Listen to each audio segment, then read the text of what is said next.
Hello and welcome to another episode of Virtual Legality. I'm your host, Richard Hoeg, managing member of the Hoeg Law Business Law Firm of Northville, Michigan, and I seem to have pulled up the wrong image for this video. I am so sorry. I don't know how this happened, but I guess it looks like the Michigan Wolverine College football team beat the Ohio State College football team 42-27.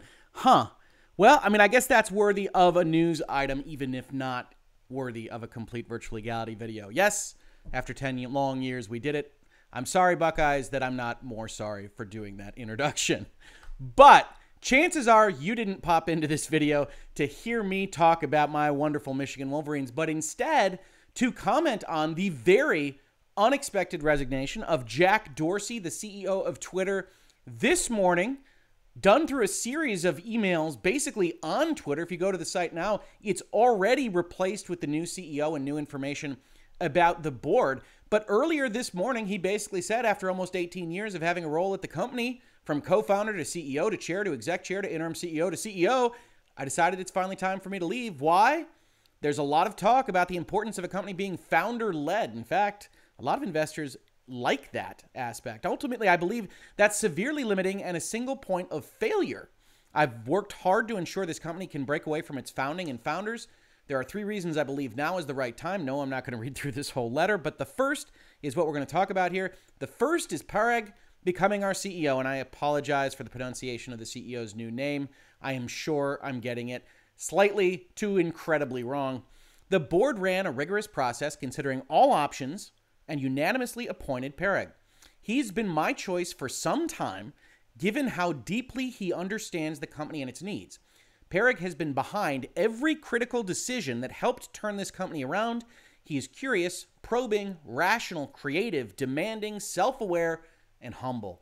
He leads with heart and soul and is someone I learned from daily. My trust in him as our CEO is bone deep. And to give a little bit of context here, this is Jack actually sending an email to the people that work at Twitter and then, of course, publicizing it on Twitter because, hey, it's Jack Dorsey.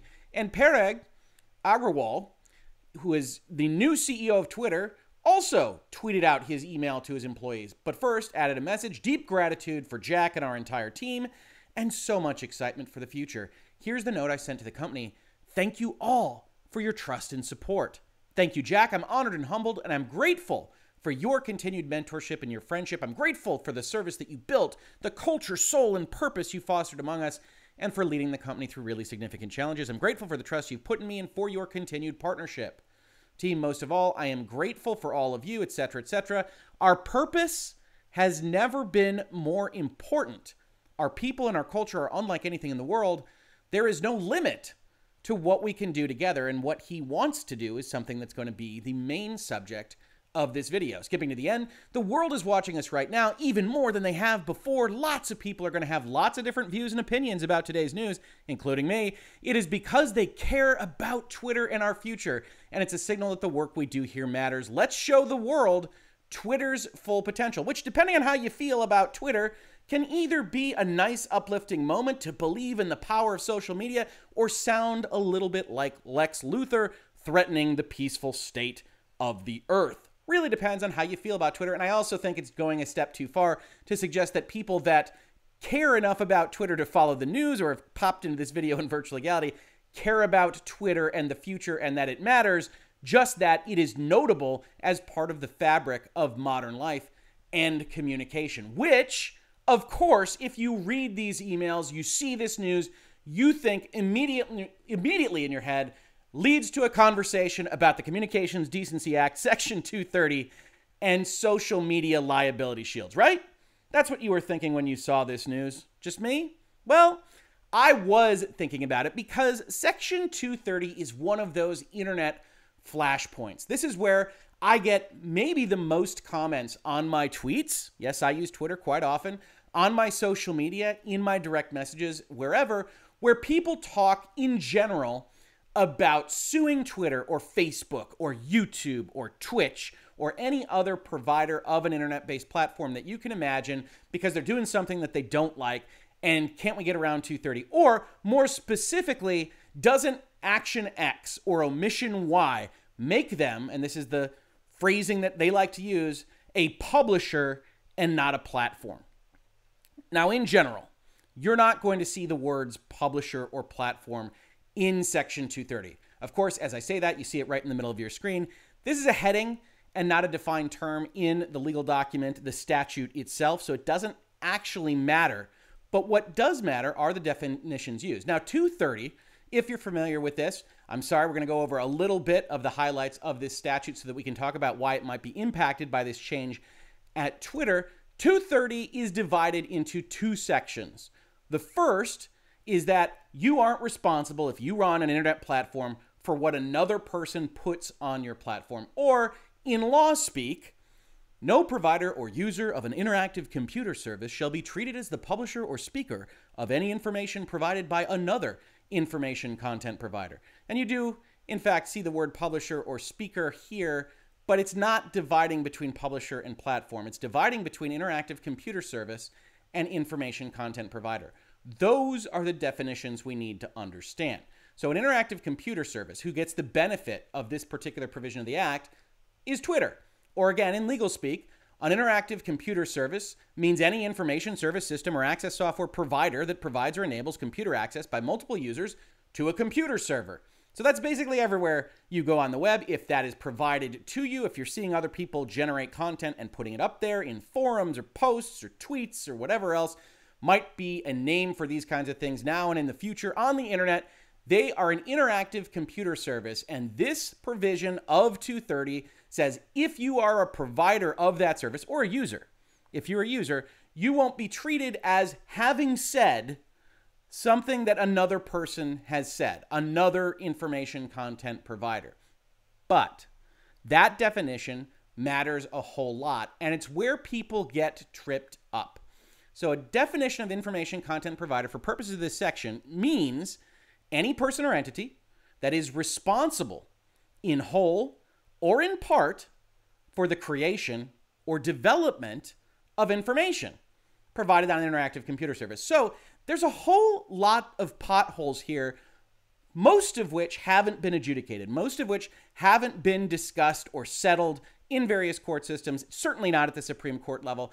And it's where people look at this law and see legitimate grievances, right? Because we've got Twitter, we've got Facebook, we've got YouTube doing various things on their service that don't necessarily rise to the level of creating information, but might it rise to the level of developing information? Most particularly, and what we're going to be talking about as part of this video, does the use of fairly active algorithms promoting certain things, pushing other things down, making sure that your eyeballs are seeing what the platform wants you to see, rise to the level of development of information? Remember, it doesn't have to be the whole of the information. Nobody has to accuse Twitter or Facebook or anyone else of creating it. It's just developing it. It's just giving it contours. And it doesn't have to be in whole. It can be in part.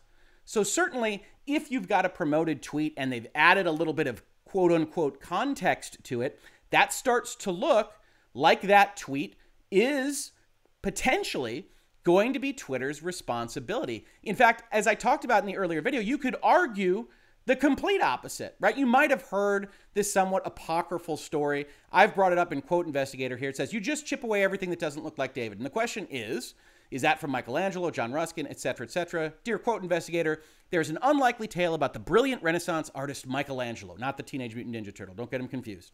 He was asked about the difficulties that he must have encountered in sculpting his masterpiece, David, but he replied with an unassuming and comical description of his creative process.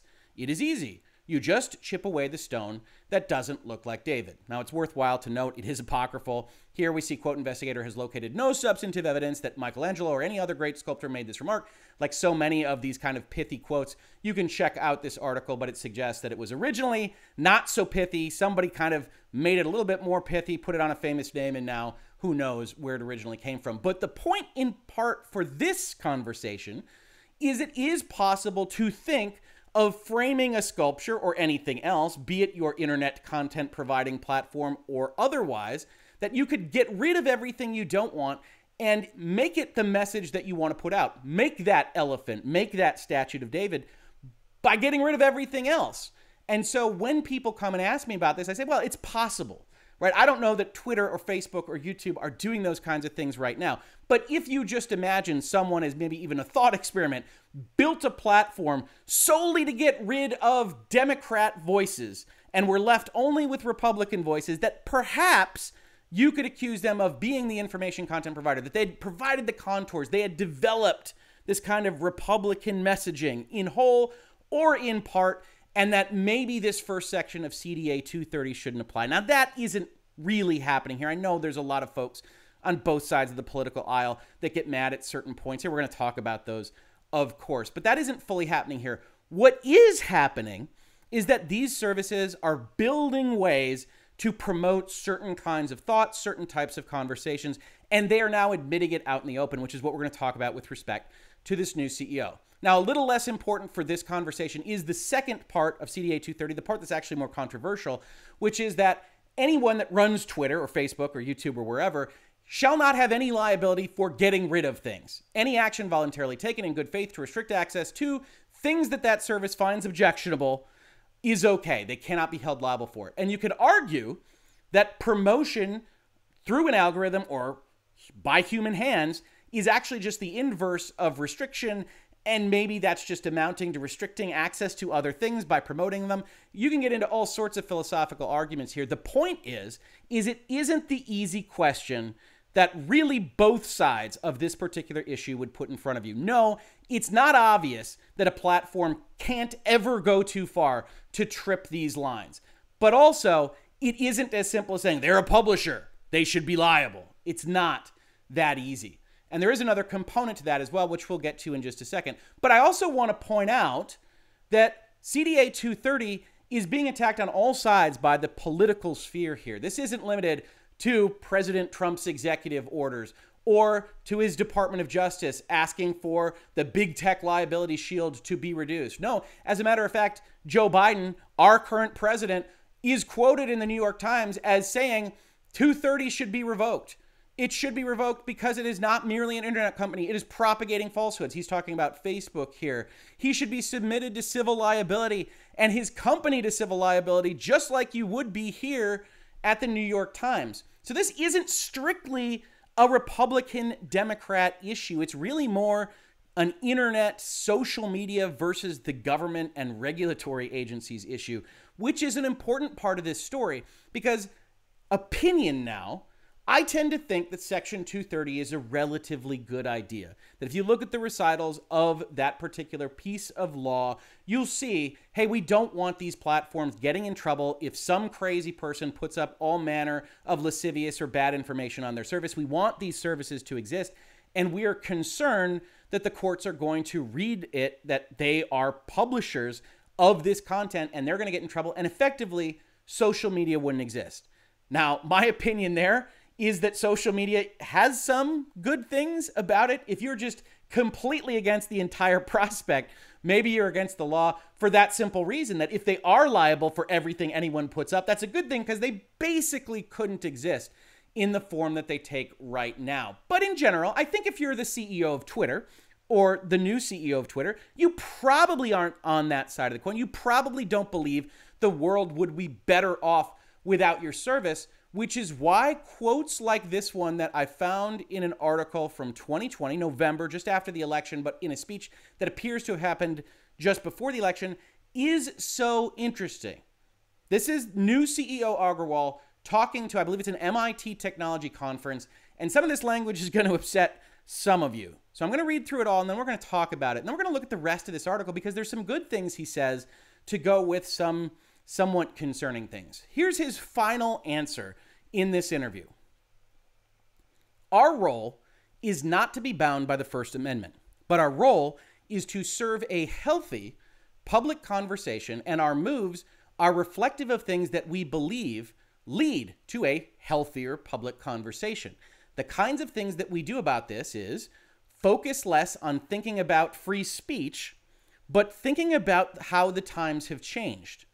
One of the changes today that we see is speech is easy on the internet. Most people can speak. Where our role is particularly emphasized is who can be heard. The scarce commodity today is attention. There's a lot of content out there, a lot of tweets out there. Not all of it gets attention. Some subset of it gets attention. And so increasingly, our role is moving towards how we recommend content.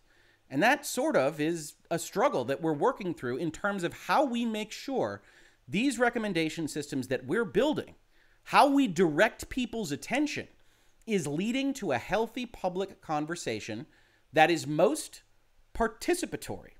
Now, if you think Twitter is a benign force, then this can look like an acceptable paragraph to you, right? I tweeted it out because I thought it was interesting. And of course, I'm using Twitter to do this, to point out this was the answer given in an interview of this type. The scarce commodity today is attention. That's interesting. Our role is moving towards how we recommend content and how we direct people's attention. That starts to sound specifically on point with the questions I raised here. Do you become an information content provider when your mission, as identified by you as the head of the company, is to direct people in certain ways, to know things you want them to know? Is that development of information, at least in part? And I think there's an argument that it is. So when you get answers like this, they become very interesting. The other things that probably jump out at you, if you've been in Virtual Legality before, if you're just a close reader of this kind of stuff, is that it all relates to what someone deems to be healthy conversation. And that someone, in this case, is the arbiter, is Twitter itself. Now, I do have folks that follow me that rightly point out, as I did in my earlier videos, that they aren't obligated to follow the First Amendment, and that I agree with. Here's Mr. Penguin at the Mr. Penguini that says they aren't obligated to adhere to the First Amendment. The point of debate, in my opinion, is that there is no equivalent alternative that is protected by the First Amendment, that Twitter can do what it wants. They're a private entity, and so we don't have an acknowledgement of a real digital public square. And that the conversation, I believe, and I'm putting words into the Penguin's mouth here, is that that's the conversation that needs to be had. And I agreed that, hey, no, they're not obligated under the First Amendment. I hold to that. And yet, we can still call out the issues with there being an arbiter for what is healthy. And if you go out there and really go against what has been the common refrain for social media, we'll even see that referenced in this interview in just a second, of we're going to try to be a public square, we're going to try to be a neutral arbiter here, and say we need to focus less on thinking about free speech, but thinking instead about how times have changed and there's just too much speech. There are too many ideas. There's too many concepts. And so we at Twitter, our role is to decide who gets heard. And you start to get into a situation where Section 230 realistically does come into play. Now, I said I want to talk to you about the rest of this interview because I think it's interesting. I'm just going to be pulling out a few things here. But the new CEO is not just going out there saying inflammatory things. He says a number of good things. The problem, as always, with Twitter or Facebook or YouTube or anyone saying these kinds of things is who gets to control the definitional space. And we'll see that he can't properly answer that question, probably because there is no good answer to that question. Here's how the MIT Technology Review actually frames all of what he says here. He says, Agrawal discusses some of the measures the company has taken to fight misinformation, while admitting Twitter is trying to thread a needle of quote-unquote mitigating harm caused by false content without becoming an arbiter of truth. We're going to talk about whether he succeeds in threading that needle. I would argue that he doesn't, but I would also argue, as I said before, that it's impossible to do so. First, in a very good interview, I think, we start out with the main question that we saw at the end. You talk about metrics that would measure what a healthy public conversation is. I haven't seen very much about it. Elaborate on this. And then he kind of goes and spins for a little while. He says, hey, we thought we could see if we could define a few simple metrics of measurements to indicate the health of the public conversation, but it's very, very challenging to boil down the nuances and intricacies of what we, Twitter, consider a healthy public conversation, and we need to work with academic researchers outside of Twitter. This won't be the only time that you hear reference to effectively authoritative sources. They refer to it here, I believe, as credible sources. But this is a fundamental disconnect that I personally have, and I think a lot of people have, with the way social media operates right now, that there's a level that you can get to where you have a chyron in the corner of your cable news broadcast or a diploma on your wall for issue X that allows you to speak on everything. and that they will heighten those voices regardless of their accuracy, regardless of whether or not they have been proven wrong, often or even just on this issue in the recent past, and they will elevate random lawyer talking on CNN or Fox News or anywhere else above the Hoeg laws of the world. And I'm only using myself as an example so that it can be framed properly, right? We're little here. We have 51,000 subscribers, yay, but we're not a giant news source. And yet, you still see those news sources getting things regularly wrong, whether it's about self-defense trials, whether it's about various other things that are controversial, in which I try generally not to talk about in this space, because YouTube and its little algorithm likes to ding me for that kind of conversation. We'll see one reference here that I'm just going to plain skip. And yet, they use this as the basis for determining what's information and what's misinformation, what needs to be elevated and what is not. The interviewer says, do you have a sense of what an example of such a metric would look like, since you didn't answer my question? So when we set out to talk about this, says Agrawal, we hypothesized there were a few metrics around. Do people share a sense of reality? Do people have diverse perspectives and can be exposed to diverse perspectives? And we thought about, is the conversation civil? So we've got a couple of frameworks here, although it's very difficult to imagine how you would test them. Do people share a sense of reality? I think that's one of the fundamental issues of our time, and realistically, one of the fundamental issues we're having with media right now. I mentioned self-defense trials. I've talked about them fairly extensively over the past 2 weeks on other outlets, and there was a massive disconnect, even in just fact-based reporting, as to what was happening in these trials and what people were being told is happening. So much so that you had wildly divergent opinions on the verdicts of these cases, because a lot of people, frankly, just didn't have the right information. And the people that did very often were the people that would not be deemed credible by Mr. Agrawal, not authoritative by YouTube. Now, as for diverse perspectives, I think reasonable minds can differ on this, but the question becomes, what is diversity in terms of perspectives to you if you are running Twitter? Chances are that's not politically diverse perspective, so what are you aimed at? And that's something worth kind of diving into. As for keeping the conversation civil, I think if you've been in virtual legality for a while now, you know that I like that as a concept. I try not to swear for the most part, go above PG-13 at the outside. And I think having a civil conversation is very useful. But also, I don't think that arguments or conversations that are not using civil terminology necessarily mean that those conversations aren't worth having. So it becomes a very difficult thing for Twitter to grapple with. And I'm sympathetic to that, although I'm not as sympathetic to the goal of deciding what healthy conversation actually looks like. This is framed out again by Mr. Agrawal. Our approach is rooted in trying to avoid specific harm that misleading information can cause. And we'll see this throughout his answers here. He wants to say that Twitter is not the arbiter of truth. And if you followed me on Twitter or even in some of these videos in virtual legality, you know that's my biggest concern when we start talking about misinformation should be punished, is who gets to decide that? Who watches the watchers? And he's trying very hard to suggest it's not Twitter, but in my opinion, failing rhetorically, because there has to be where the buck stops on who determines what misinformation is, right? He says misleading information here. Where does that come from? It's a question he never answers. And he only frames it as saying, we try to aim at what harm could be caused by misinformation. Now, if you were doing this completely on your own and you had no political stance whatsoever, and you said, I don't know anything about the real world, about the reality of this disease or this election or elsewise, what you would do as a framework is you would go and say, okay, if I'm only using what information can cause harm as my method here, you would look at every single stance, every single statement, and say, what if this were wrong?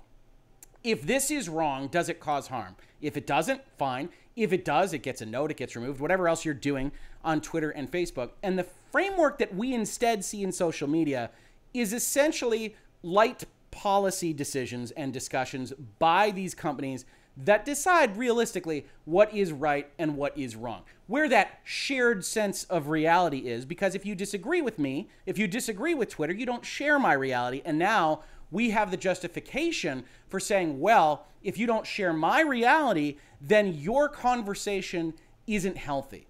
And so while we get a lot of good words here, hey, we're not focused on truth, we're focused on harm, you don't see that in practice. Because if you did, you'd see a lot more coming down, because if it's wrong, it could cause harm. And we've seen a whole host of wrong opinions by authoritative sources in the last 24 months. I think we know what we're talking about here. I'm not going to give YouTube the opportunity to ping me for that, but we see it referenced here. We see it referenced by Twitter. They say, hey, we're focused on misinformation around COVID-19. We're focused on misinformation around civic integrity. And yes, I said both of those phrases. YouTube, please have someone actually watch this instead of just pinging me with an algorithm. So as an example, just to make clear, around civic integrity, we care about and we take action on content which might misinform people who say you should vote on November 5th when election day is November 3rd. And I like that example. It's a good rhetorical device because I think reasonable minds are all going to agree with that, right? If you've got something that is quantifiable, that is known, the sky is blue, election day is November 3rd, and someone goes out there with the express purpose of confusing people about that date, I think for the most part, reasonable minds can say, okay, that's an appropriate kind of use of your editorial powers. But he continues. He says, we do not try to determine what's true or false when someone takes a policy position. And virtually everything that everybody talks about is not going to be of the November 5th or November 3rd variety. It's going to be some form of policy position, at least if you're talking about controversial issues. If you're just sending tweets out of various pictures of Michigan beating the Ohio State Buckeyes this past weekend, not a lot of policy positions in that, just joy. But mostly, if you're going to get in trouble on Twitter or Facebook or YouTube or anywhere else, it's going to be something that is adjacent to policy. And that includes things like pandemics, things like how votes should be collected, how they should be counted, how they should be cast. Those are all policy positions. And yet, they say they don't determine what's true or false. I look at the actual situation on the ground and say that's not truthful. And when you're talking about wanting to be transparent, when you're talking about using algorithms to direct people, if you're not 100% truthful in answers like this, I start to get concerned.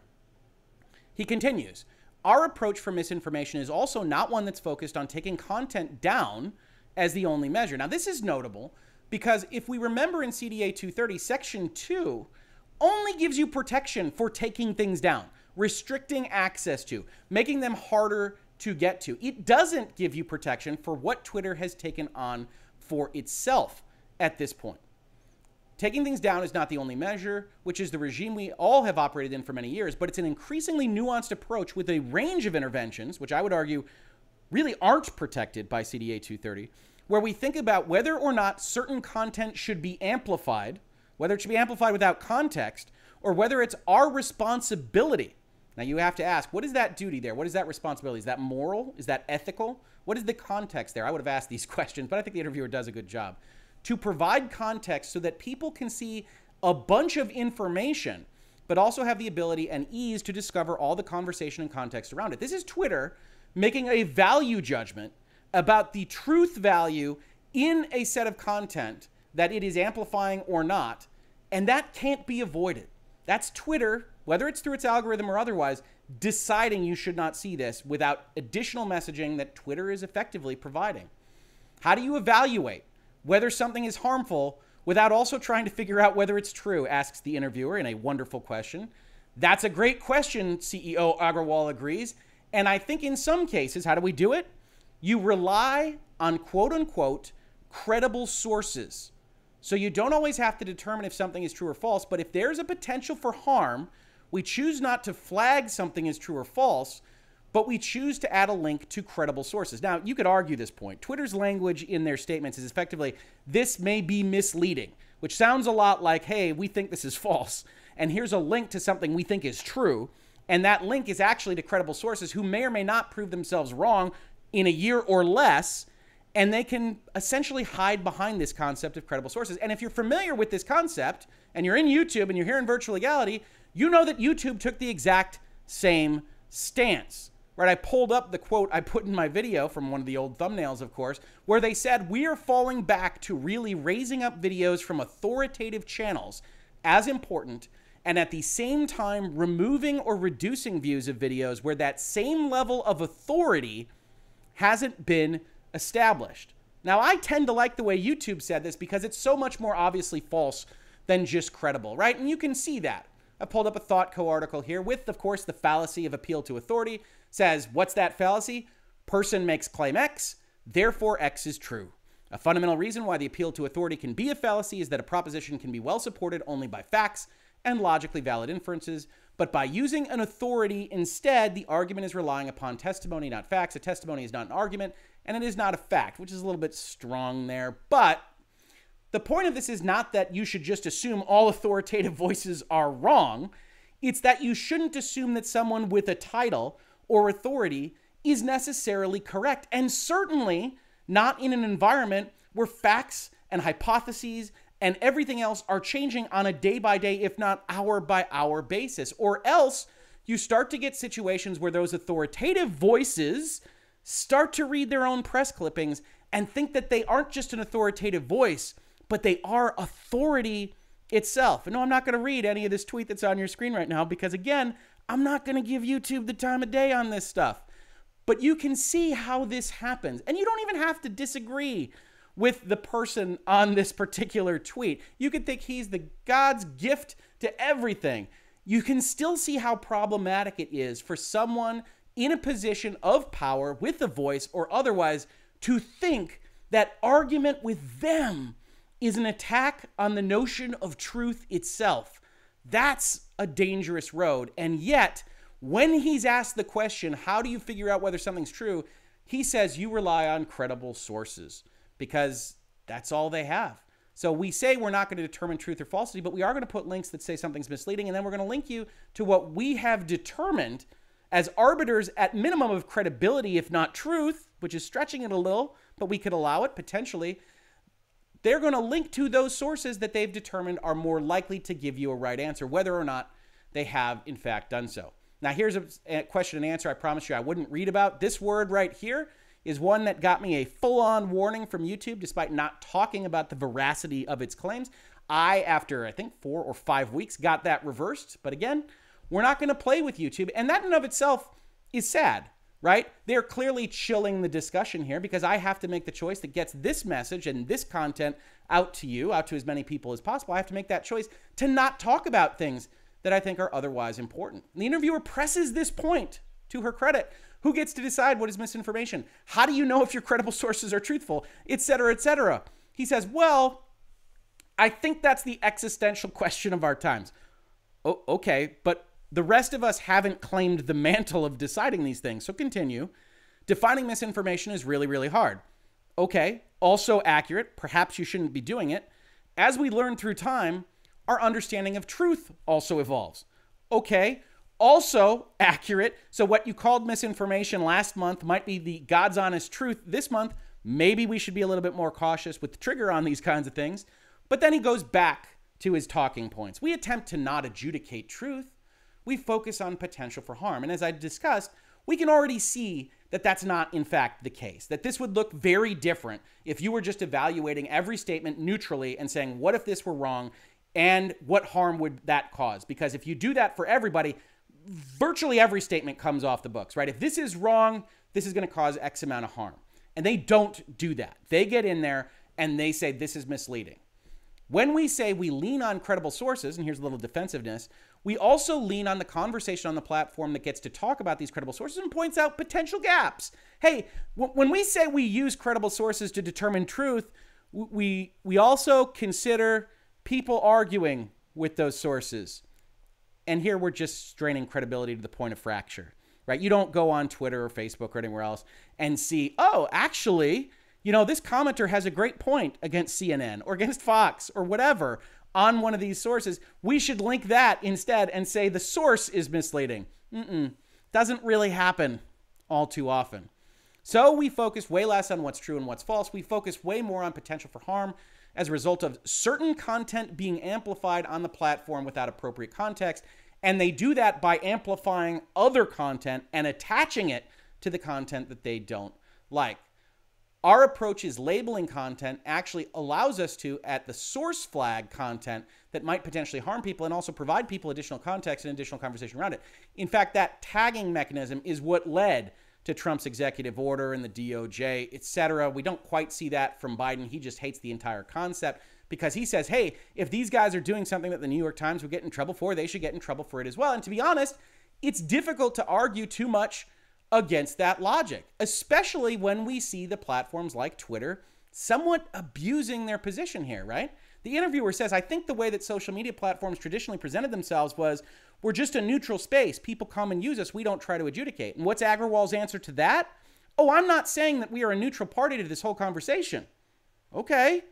As I said, we are a critical part of the fabric of public conversation, which, as I said earlier, gives people enough reason to be concerned with Twitter having a change in leadership in this fashion without loving Twitter. And you wouldn't want us to be adjudicating what's true or what is false in the world. Full agree. Let's stop. Let's stop right there. I don't want you adjudicating what's true or false in the world. And yet, here we are. We do, however, have the privilege of having everyone on the platform being able to change things, to give people more control.